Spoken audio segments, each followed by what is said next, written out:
అందరికీ నమస్కారం. మరి నిన్న జగన్మోహన్ రెడ్డి గారు శ్రీకాకుళం జిల్లా ఏదైతే సిదిరి అప్పలరాజు గారు వాళ్ళ తనయుడి మీద కేసు పెట్టినటువంటి దానికి జగన్మోహన్ రెడ్డి గారు వెళ్ళటం జరిగింది. చూశారు. ఏదైతే విశాఖపట్నం ఎయిర్పోర్ట్ దగ్గర నుంచి మరి శ్రీకాకుళం వెళ్ళేంత వరకు జనసమూహం కింద జిల్లాలన్నీ కూడా వచ్చింది. దీన్ని చూసి భరించలేక వీళ్ళు లేనిపోయినటువంటి అవాకులు చవాకులు పేస్తున్నారు. ట్రాఫిక్ ఆగిపోయింది అంటున్నారో, లేకపోతే ప్రజలు ఇబ్బంది పడ్డారు అన్నారు, ఇంకోటి అంటున్నారు. ట్రాఫిక్ నియంత్రించవలసింది ఎవరో, కంట్రోల్ ఎవరికి ఉంది? ఇలా గవర్నమెంట్లో ఉన్నవాళ్ళు ఎవరో, జగన్మోహన్ రెడ్డి కాదు కదా. సిగ్గు లేదా మీకు? మరి ఈ రకంగా మాట్లాడేటువంటి దానికి ఇక మాట్లాడితే కుల రాజకీయాలు చేస్తున్నారని చెప్తుంటారు కదా మీరు. కుల రాజకీయాలు ఎవరు చేస్తున్నారో నేను ఒక విషయం మీకు దగ్గర ప్రస్తావిస్తాను. అతను చనిపోయినటువంటి వ్యక్తి యాదవ కమ్యూనిటీ అని చెప్తున్నారు. ఏదో గొర్రెలు కాసుకునేటువంటి గొర్రెలు కాపురం యాదవ కమ్యూనిటీ అని యాదవ కమ్యూనిటీ అని చెప్తే చనిపోయినటువంటి వ్యక్తిని పలకరించాలి కానీ జగన్మోహన్ రెడ్డి గారు వచ్చి అతన్ని సిదిరి అప్పలరాజుని పరామర్శించేటువంటి అనేటువంటి చెప్తున్నారు. మీకు నచ్చినట్టు మీరు మాట్లాడేటువంటి విధానం అనేటువంటిది ప్రజలు గమనిస్తున్నారు. కుల రాజకీయాలు ఎవరు నడుపుతున్నారు అనేటువంటిది ఒక్కసారి మీకు చెప్తాను. ఆ జిల్లాలో చనిపోయిన వ్యక్తిని పలకరించడానికి వెళ్ళింది కృష్ణా జిల్లాలో ఉన్నటువంటి మంత్రి అయినటువంటి పార్థసారథి గారు వెళ్ళి పలకరించారు. అంటే 4-5 జిల్లాలు దాటి ఇక్కడ నుంచి పంపించారు అక్కడికి. ఆ జిల్లాలో కేంద్ర మంత్రి ఉన్నాడు, రాష్ట్ర మంత్రులు ఉన్నారు, ఆ పక్కనే ఉన్నటువంటి శ్రీకాకుళం విజయనగరం జిల్లాలో మంత్రి ఉన్నాడు. మరి ఇన్ని జిల్లాల నుంచి ఇక్కడ నుంచి పంపించి పార్థసారథి గారిని పంపించి మరి ఎవరు కుల రాజకీయాలు చేస్తున్నారు? దీన్ని ఏమంటారు? కుల రాజకీయం అంటారా లేకపోతే ఏమంటారు? పార్థసారథి గారు యాదవ కమ్యూనిటీ, చనిపోయిన అతను గొర్రెలు కాసుకునేటువంటి వ్యక్తి యాదవ కమ్యూనిటీ.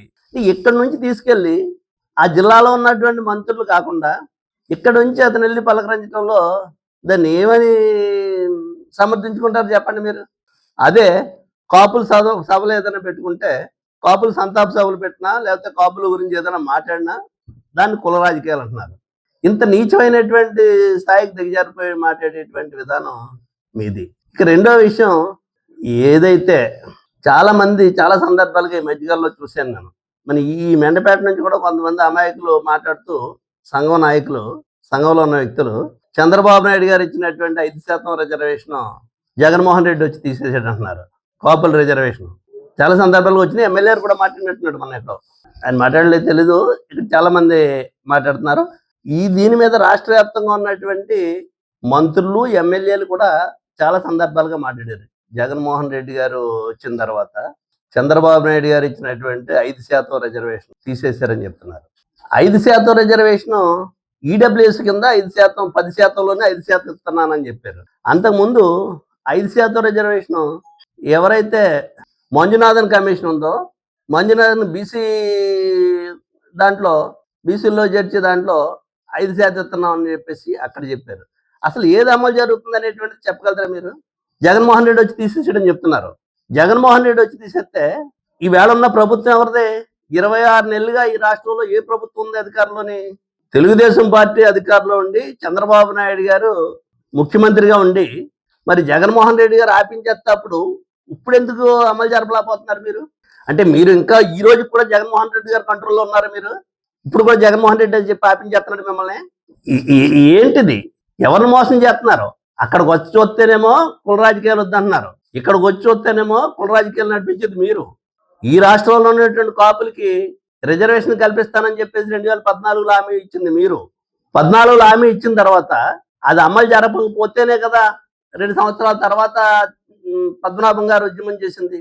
మరి ఆ సందర్భంగానే కదా మీరు జుట్టు పట్టుకుని పద్మనాభం గారి భార్యను లాగినా, వికలాంగుడుగా ఉన్నటువంటి వాళ్ళ అబ్బాయిని కొట్టినా, తన్నినా, చెప్పరాని బూతులు తిట్టినా, ఇవన్నీ ఆయన ఉద్యమం చేస్తున్నప్పుడే కదా జరిగినాయి అని. అవన్నీ చూసిన తర్వాత కాపులకి బాధ కలిగి పద్మనాభం గారు కాపుల కోసం ఉద్యమం చేస్తుంటే మీరు ఈ రకంగా దీన్ని చిత్రీకరించడం మంచిది కాదు, అతని మీద కేసులు పెట్టడం అనేటువంటిది. ఆయన ఏమడిగాడు? మీరు చెప్పినటువంటిది ఏదైతే ఉందో, మీరు ఇస్తాననేటువంటి హామీని అమలు జరపమని మాత్రమే కదా అని అడిగింది. అది చేయలేదు. అది చేయకుండా ఆయన మీద ఈ రకమైనటువంటి కక్ష సాధిస్తున్నారు. దీన్ని అప్పటికే పార్టీలో ఉన్నటువంటి మరి బోండా ఉమా గారు కానీ నేను కానీ పార్టీలో ఉన్నప్పుడు మొన్న గుంటూరు మీటింగ్లో బోండా ఉమా గారు ఏం చెప్పాడు, ఏదైతే నేను అనేక సార్లు అధిష్టానానికి చెప్పాను పద్మనాభం గారి విషయం మీద కాపులందరూ చాలా బాధతో ఉన్నారో పిలిచి మాట్లాడండి, ఆ సమస్యను పరిష్కరించండి అని చెప్పాను. వినలేదు. వినకపోవటం వల్ల గవర్నమెంట్ ఓడిపోయింది అనేటువంటిది చెప్పాడు.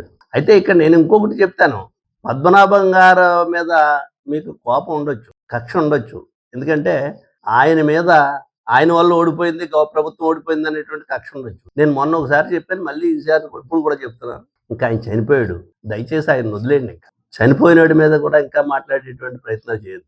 కానీ ఈ రిజర్వేషన్ అనేటువంటిది ఏదైతే ఉందో 5% రిజర్వేషన్, బీసీ రిజర్వేషన్ 5% ఇచ్చామని చెప్తున్నారు, బీసీలో చేర్చామని చెప్తున్నారు. ఒకవైపు నుంచేమో ఈడబ్ల్యూఎస్లో ఉన్నారు. ఏది అమలు జరుగుతుంది? ఈ వేళకి ఏదన్నా అమలు జరుగుతుందని చెప్పగలుగుతారా మీరు? ఏది కూడా అమలు జరగట్లేదు. అంటే ఎవరిని, ప్రజల్ని ఈ రకంగా మోసం చేసేటువంటి విధానం ఇది. ఏదైతే ఎన్నికలకు ముందు ఇచ్చినటువంటి హామీలు, రకరకాల రైతులకు హామీ ఇచ్చిన, లేకపోతే నీకు 15 అని చెప్పినప్పటికీ 60 సంవత్సరాలకే ఉన్న పెన్షన్ని 50 సంవత్సరాలు తీసుకొస్తానని చెప్పింది.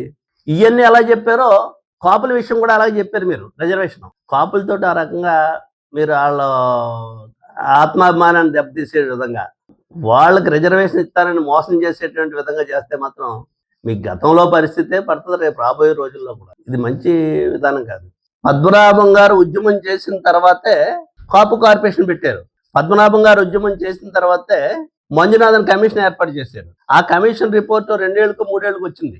ఈ ఉద్యమం ఎప్పుడు చేశాడైనా 16లో చేశాడు. 16 తర్వాత మంజునాథన్ కమిషన్ వేశారు. ఆ కమిషన్ రిపోర్టు ప్రభుత్వానికి వచ్చింది. 14 నుంచి 17 వరకు ఏమీ లేదు, 17-18 వరకునే. ఆ తర్వాత రిజర్వేషన్ ఇస్తున్నాం అని చెప్పేసి, ఆ బీసీలో చేరుతున్నాం అని చెప్పేసి, బీసీ ఏదైతే మంజునాథన్ కమిషన్ ద్వారా వేసినటువంటి రిపోర్ట్ ద్వారా వచ్చినటువంటి దాంట్లో 5% ఇస్తున్నాం అని చెప్పి, ఇంకొకసారి మళ్ళీ కేంద్ర ప్రభుత్వం మోడీ గారు ఈడబ్ల్యూఎస్ కింద దేశం అందరికి ఇచ్చినటువంటిది 10% రిజర్వేషన్లో మీకు ఇక్కడ తీసి మీకు 5% ఇస్తున్నాం అనేటువంటిది ఇక్కడ చెప్పారు.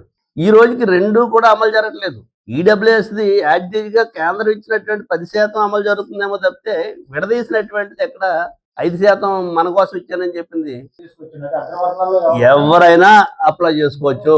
కేంద్ర ప్రభుత్వం ఇచ్చినటువంటి 10%లోనే ఎవరైనా చేసుకోవాలి తప్పితే, దీంట్లో మరి ఇక్కడ మాట్లాడితే తెలుగుదేశం పార్టీ నాయకులు చాలా సందర్భాలుగా 5% చంద్రబాబు నాయుడు ఇచ్చినటువంటి రిజర్వేషన్ ని జగన్ వచ్చి ఆపేయడని చెప్తున్నారు కదా అనేక సందర్భాలుగానే. మంజునాథ్ కమిషన్ నివేదిక ఇచ్చింది 2018 చివరిలో అంటున్నారు మీరే. అప్పుడు అలాంటప్పుడు 2019లో వైసీపీ ప్రభుత్వం అధికారం వచ్చిన తర్వాత ఆ మంజునాథ్ కమిషన్ అమలు చేశారంటే, అమలు చేయకుండా 5 ఏళ్ళు గడిపారంటే. 5 ఏళ్ళు ఎక్కడ రిజర్వేషన్లు ఏమి అమలు జరగలేదని చెప్తున్నాం కదండి. 2019 నుంచి 14 నుంచి 19 వరకు ఏమీ లేదు. 19లో ఇది వచ్చిన తర్వాత వీళ్ళు అమలు జరపలేదు. అయితే ఇక్కడ అమలు జరుగుతున్నది ఏదైనా ఈడబ్ల్యూఎస్ వచ్చినటువంటి 10% రిజర్వేషనే అమలు జరుగుతుంది. ఇక్కడ జనాన్ని తప్పుదారి పట్టించడం కోసం చంద్రబాబు నాయుడు గారు 5% ఇచ్చాడు, ఈడబ్ల్యూఎస్ లో 5% కాపులకు ఇచ్చాడు, దాన్ని జగన్ వచ్చిన తర్వాత ఆపేసాడు అన్నారు. జగన్ వచ్చిన తర్వాత ఆపేసాడు అనుకుందాం, మీరు చెప్పినట్టే. 26 ఏళ్ళ నుంచి ఎవరు ఆపేశారు ఇప్పుడు? మరి అంతం కాదు, నేను చెప్పింది అమలు జరుగుతుంటే చెప్పండి, పోనీ 5% ఇస్తున్నామని చెప్పండి. 5% పదే అందరూ ఏం చెప్తున్నారంటే, ఇదో గ్లోబల్ ప్రచారం. మీ దగ్గర ప్రచార సామాగ్రి ఉంది కాబట్టి, మీ చేతిలో మీడియా అంతా ఉంది కాబట్టి, 10% రిజర్వేషన్లో 5% కాపులకు ఇచ్చాడు చంద్రబాబు నాయుడు గారు, దాన్ని జగన్మోహన్ రెడ్డి తీసేసాడు అంటున్నారు. అది ఎట్టి పరిస్థితుల్లోనే జరగలేదు. అలాగా జగన్మోహన్ రెడ్డి తీసేయింది. పోనీ మీరు చెప్పిందే నిజం అనుకుందాం. పోనీ మీరు చెప్పిందే నిజం అనుకుంటే 26 నెలలకి జగన్మోహన్ రెడ్డి తీసేస్తే 26 నెలల నుంచి గవర్నమెంట్ వచ్చిన తర్వాత మీరు ఏం చేస్తున్నారు ఇప్పుడు వరకు? ఎవరిని మోసం చేయడానికి మీరు ఈ ప్రయత్నాలన్నీ చేస్తున్నారు. ఈ 26 నెలల నుంచి ఎవరు ఆపారు? అంటే చంద్రబాబు నాయుడు గారి మీద జగన్మోహన్ రెడ్డి ఇన్ఫ్లుయెన్స్ ఇంకా ఇయ్యాలి కూడా పనిచేస్తుంది అనుకోవాలంటే జగన్మోహన్ రెడ్డి ఆపేయడంటే, జగన్మోహన్ రెడ్డి ఆపేయడు అనుకుంటే అప్పుడు 19లోంచి, అంటే ఈ రోజు కూడా జగన్మోహన్ రెడ్డి యొక్క ఇన్ఫ్లుయెన్స్ చంద్రబాబు నాయుడు పరిపాలనలో పనిచేస్తుందని అనుకోవాలి. మరి ఇంకటైతే లేదు, మీరు ఇవ్వట్లేదంటే మీరు చెప్పిన అబద్ధాలు అనుకోవాలి. ఈ రెండాట్లో ఏదో అయి ఉండాలి కదా.